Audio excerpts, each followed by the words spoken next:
My dear students, welcome to Fiber Education. मैं Ajay sir आज आपके लिए 9th बोर्ड स्पेशल लेकर के आया हूं, ठीक है, ताकि आप 9th के बोर्ड में 100/100 95 प्लस लाओगे। कैसे?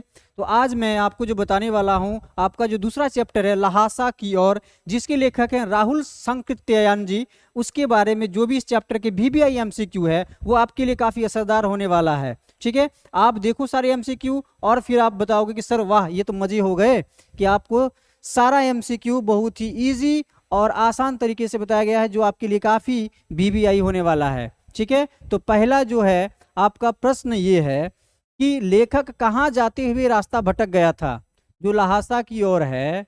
ठीक है, इनका मैं अलग से इसका जो है सब्जेक्टिव वाला आपका क्लास लेने वाला हूं। तो सबसे पहले क्या होता है कि जो MCQ क्वेश्चन है वो उनको मैं करा देता हूं, फिर आपको एक एक हर एक क्लास का सेपरेट सब्जेक्टिव क्लास भी देने वाला हूं। तो पहले अभी देखते हैं कि लेखक कहाँ जाते हुए रास्ता भटक गया था। आपने लहासा की ओर जरूर पढ़ा होगा, तो आपको पता होगा कि या तो लंगकोर या फिर तिंगड़ी या फिर नेपाल या भारत। लेखक कहाँ जा रहे थे और फिर उन्होंने रास्ता भटक गया जाते जाते। कहाँ? तो लंगकोर जाने में जो है वो रास्ता भटक गए थे। तिब्बत में भिक्षु को क्या कहते हैं? भिखारी, बुद्ध के सैनिक, नमस्ते या नमसे। मेरे प्यारे बच्चों, क्या होगा कि तिब्बत में भिक्षु को क्या कहते हैं? नमसे कहते हैं। क्या कहते हैं? नमसे। राइट आंसर क्या मेरा हो जाएगा? नमसे। राइट आंसर नमसे हो जाएगा। ठीक है, चलिए, तिब्बत की जमीनों पर किनका आधिपत्य था?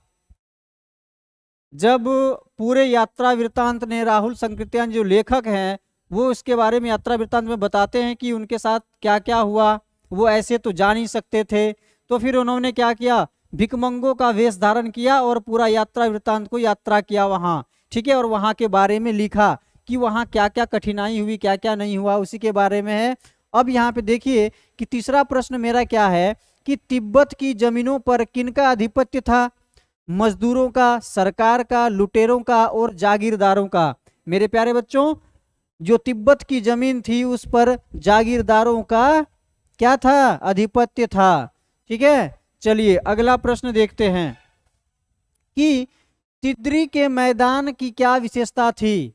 ऑप्शन नंबर ए क्या है कि वह बिल्कुल समतल था, वहां की मिट्टी बहुत उपजाऊ थी, वह पहाड़ों से घिरा एक टापू था, इनमें से कोई नहीं। मेरे प्यारे बच्चों, क्या होगा कि वह जो है पहाड़ों से घिरा हुआ एक टापू था। ठीक है, चलिए अगला देखते हैं कि शेखर विहार में कंजूर की कितनी हस्तलिपियां पोथियां थी? हस्तलिखित पोथियां थी। 100 से ज्यादा, 150, 100 से कम या फिर 150 से ज्यादा। मेरे प्यारे बच्चों, क्या हो जाएगा? 100 से ज्यादा वहां पर हस्तलिखित पोथियां रखी हुई थी, है कि नहीं? चलिए अगला प्रश्न क्या है कि शेखर विहार में जो रखी हुई हस्तलिखित पोथियां, देखिए यहाँ जो हस्तलिखित जो की पोथियां है, प्रत्येक का वजन कितने कितने शेर का था, यानी उसका वजन कितना था? तो यहाँ 15-15 शेर, 16-16 या 17-17 शेर या 18-18 शेर। मेरे प्यारे बच्चों, क्या हो जाएगा? ए, 15-15 शेर इतना भारी था, है कि नहीं? चलिए अगला देखते हैं क्या है कि दुर्ग के एक भाग में किसने अपना बसेरा बना लिया है? जो दुर्ग का एक भाग है वहां पर किसने अपना बसेरा बना लिया है कि नहीं? पहला ऑप्शन है भिक्षुकों ने, किसानों ने, मजदूरों ने, यात्रियों ने। तो वहां पर जो है दुर्ग का एक भाग है जहां पर अपना बसेरा किसानों ने बना लिया था, है कि नहीं? चलिए, लेखक अपनी, आठवां जो प्रश्न है वो लेखक अपनी यात्रा के दौरान कहां पर ठहरे थे? लेखक जब यात्रा कर रहे थे उस दौरान वे ठहरे हुए थे। कहां पर? होटल में, गरीब झोपड़े में, निर्जन इलाके में, इनमें से कोई नहीं। तो लेखक जी कहां पर ठहरे थे यात्रा के दौरान? गरीब झोपड़े में ठहरे थे। ठीक है, चलिए अगला देखते हैं कि लोबजंग शेख कौन था? लोबजंग शेख कौन था? मंगोल भिक्षु थे, लहासा की यात्रा में लेखक का साथी था, सुमति था, या उपयुक्त सभी कथन सत्य है। मेरे प्यारे बच्चों, जो लोबजंग शेख थे वो उपयुक्त सभी, इसमें से जो है सभी है कि नहीं। चलिए, कि लेखक गलत रास्ते पर कितने मील चला गया था। सही रास्ता का चयन करते करते वो गलत ट्रैक की ओर चला गया था, लेकिन वो कितने दूर चला गया था, कितने मील चला गया था। तो 1 मील से ज्यादा, 2 मील से ज्यादा, 3 मील से ज्यादा, या 7 मील तक। मेरे प्यारे बच्चों, क्या हो जाएगा, 1 मील से ज्यादा जो है वह गलत रास्ते पर चला गया था। चलिए अगला देखते हैं कि राहुल सांकृत्यायन जी ने कौन शास्त्र लिखा। जो राहुल सांकृत्यायन जी है उन्होंने कौन सा शास्त्र लिखा। क्या है, बौद्ध शास्त्र, समाज शास्त्र, तिब्बत शास्त्र और घुमक्कड़ शास्त्र। क्या हो जाएगा, उन्होंने घुमक्कड़ शास्त्र लिखा। Right answer D is right answer, Ghumakkad Shastra. देखिए, डोंडे की ऊंचाई कितनी है, 10,000 फीट, 12,000 फीट, 16-17,000 फीट या 20,000 फीट। मेरे प्यारे बच्चों, क्या होगा, कितना हजार फीट, 12,000 फीट। ठीक है। चलिए अगला देखते हैं कि मंगोलों का मुंह कैसा होता है। लाल होता है, पीला होता है, सांवला होता है, सफेद होता है। क्या होता है, जो मंगोलों का मुंह है वह लाल होता है। चलिए, सुमति ने कितनी टोकरी कंडे फूंक डाले थे। सुमति ने कितनी टोकरी कंडे फूंक डाले थे। क्या होगा, 2, ना 1, 3, 4 नहीं, 2। ठीक है। तिब्बत में सबसे खतरे की जगह कौन सी है, थाने, डांडे, नाड़े या नॉन। तो ये जो डांडे है वो सबसे खतरे वाली जगह है तिब्बत में। क्यों, क्योंकि चारों ओर पहाड़ है, दुर्गम इलाका है, निर्जन इलाका है, वहां पर डकैतों का पूरा एकदम राज चलता है। राह चलते राहियों को लूट लेते थे, है कि नहीं। अब देखिए यहाँ पर अगला प्रश्न क्या है, कूची कूची। देखिए ये भी आपके लिए VBI प्रश्न है। ठीक है। तो कूची कूची का क्या अर्थ है। कूची कूची का अर्थ धीरे धीरे, कुछ कुछ, परे परे या दया दया। मेरे प्यारे बच्चों, यहाँ जो कूची कूची का अर्थ होगा वो दया दया होगा। राइट आंसर डी, दया दया, कूची कूची का अर्थ। ठीक है। चलिए अगला देखते हैं कि थोंगला क्या है।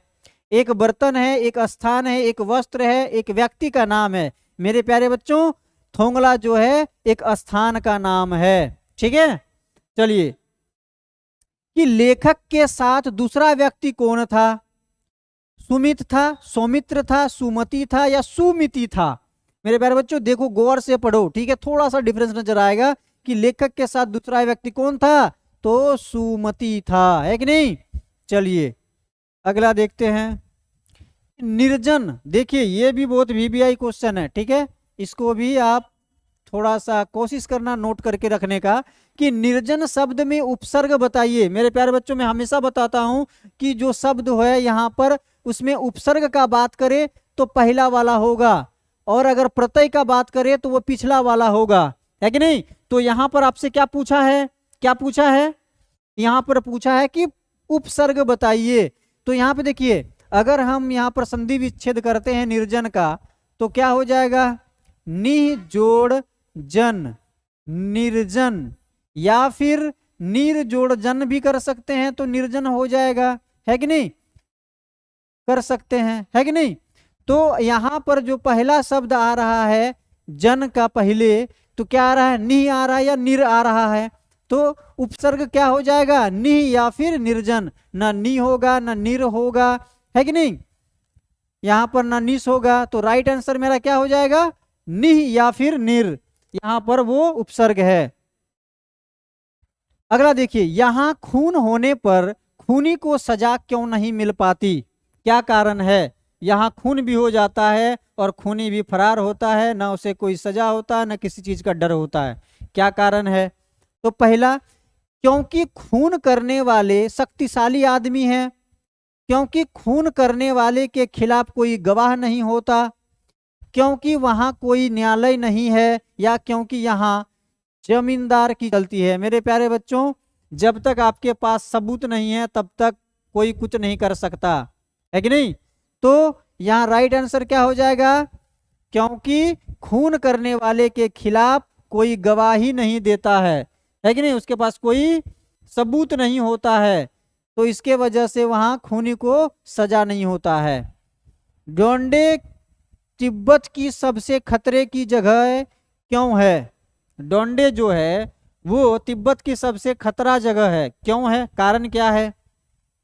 यह 16-17 हजार की फीट की ऊंचाई पर है, यहाँ आसपास मीलों तक कोई गांव नहीं है, डाकुओं के लिए यह सुरक्षित जगह है, और उपयुक्त सभी कथन सत्य है। मेरे प्यारे बच्चों, मैंने अभी कुछ देर पहले ही जिक्र किया कि ये जो है चारों ओर से पहाड़ से घिरा हुआ एक दुर्गम इलाका है, तो यहाँ पर क्या होगा, डाकुओं का अपना सुरक्षित इलाका मिल गया उसको, है कि नहीं। कोई आसपास में गांव भी नहीं है, और ये जो है ऊंचाई पर बसा हुआ दुर्गम क्षेत्र है, तो यहाँ पर डाकुओं के लिए तो बहुत अच्छा है। अर्थात यहाँ जो है उपयुक्त सभी कथन सत्य है कि नहीं, खतरे की जगह इसलिए है कि नहीं। चलिए अगला देखते हैं कि डोंडे तिब्बत की सबसे खतरे की जगह क्यों है। सॉरी रिपीट हो गया ये, चलो कोई बात नहीं है, लगता है कि थोड़ा सा भाई साहब नींद में थे, है कि नहीं। चलो अगला देखते हैं कि राहुल सांकृत्यायन जी को कौन सा शास्त्र लिखा। घुमक्कड़ शास्त्र, ये भी पहले जिक्र हुआ। राहुल सांकृत्यायन का जन्म कहाँ हुआ, ये VBI क्वेश्चन है, ये भी इस तरह के क्वेश्चन आपसे पूछ सकता है। और मैं हमेशा जिक्र करता हूं कि आपको पाठ पढ़ने से पहले लेखक का जीवनी थोड़ा सा पढ़ना है, ताकि उससे 1-2 प्रश्न इजीली मिल जाएगा।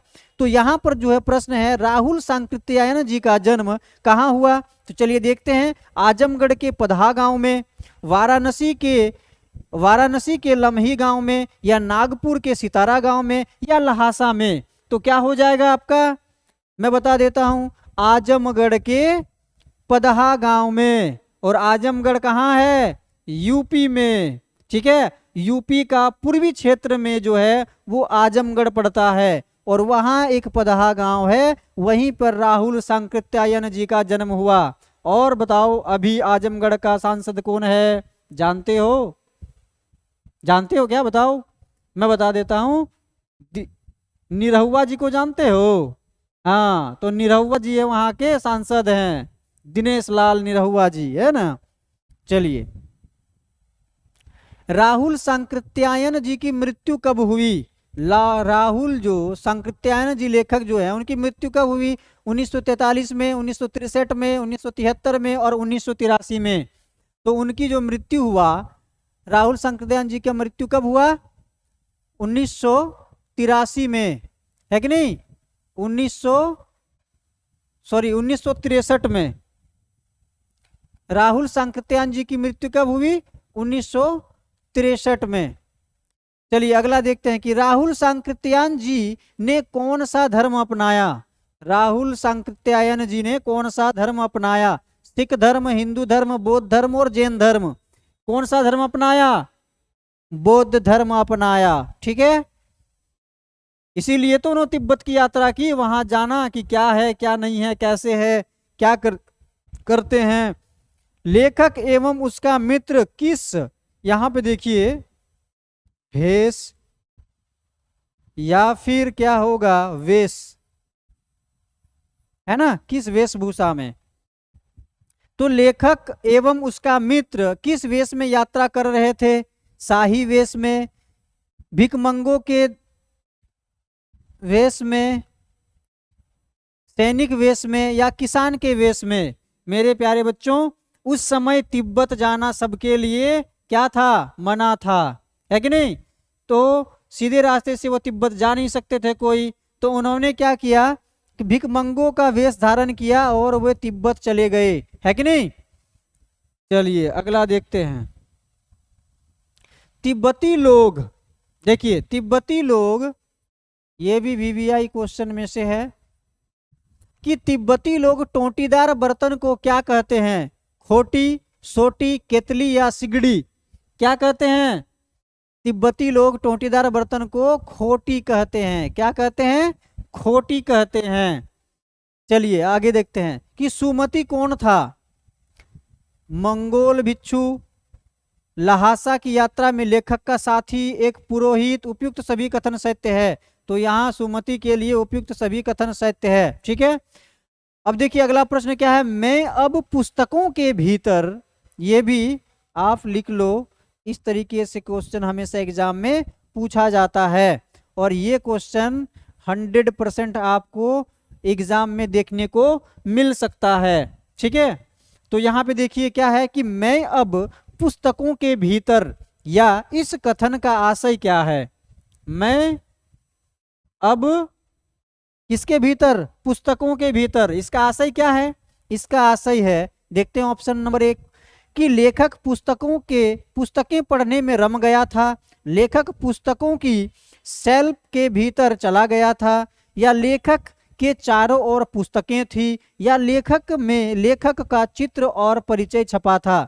मेरे प्यारे बच्चों, अगर आप किसी के अंदर घुस जाते हो किसी भी चीज में, तो उसको बोलते हैं रम जाना। तो लेखक जी जो हैं वो पुस्तकें पढ़ने में रम गया था, है कि नहीं? उसको काफी आनंद आ रहा था, वो किताबों के अंदर घुस गया था। इसका कहने का आशय यही है। ठीक है, राइट आंसर ए। देखिए कि मंदिर में कितनी, देखिए यहाँ पे थोड़ा सा मिसप्रिंट है, पोथियां,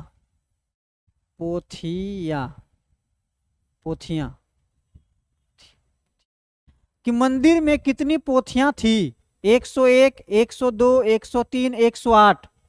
बताइए कितना पोथियां रखा हुआ था मंदिर में? तो मेरे प्यारे बच्चों 103 पोथियां मंदिर में रखी थी।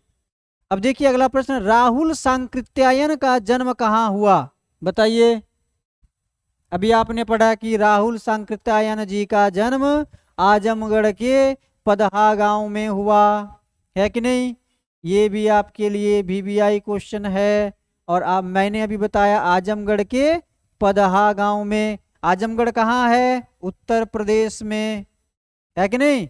उत्तर प्रदेश में है। उत्तर प्रदेश का एक पूर्वी इलाका है जिसे आजमगढ़, पूर्वी इलाका में बसा हुआ आजमगढ़, है कि नहीं? तो चलिए आज आपका MCQ यहीं पे रखते हैं। आपका आज का सेशन कैसा लगा कमेंट कीजिएगा। और हाँ, मैं जो MCQ आपको हर एक चैप्टर वाइज बता रहा हूँ, आज का जो चैप्टर है वो आपके दूसरा का है कि नहीं? गद्य भाग का दूसरा पाठ का है, लहासा की ओर। आशा करता हूँ कि आप ये सारे MCQ को देखेंगे, बढ़िया से पढ़ेंगे और अपने एग्जाम में 100% मार्क को लाने में सक्षम बनेंगे। तो मेरे प्यारे बच्चों, अभी से लग जाओ अपनी तैयारी की ओर, समय बहुत कम बचा है कि नहीं? यानी क्या बोलते हैं कि अपने सपनों को सफल बनाने के लिए बातों से नहीं, अपने सपनों को सफल बनाने के लिए बातों से नहीं, रातों से लड़ना पड़ता है। इसका अर्थ क्या है कि सिर्फ बोलने से कुछ नहीं होगा, आपको पढ़ना पड़ेगा और मेहनत करनी पड़ेगी। इसीलिए बातों से नहीं, रातों से लड़ना पड़ता है। यानी रात जग जग के जो पढ़ाई करता है, बढ़िया से जो पढ़ाई करता है, वो टॉप करता है कि नहीं? तो चलिए आज का सेशन ये पे समाप्त करते हैं। जय हिंद।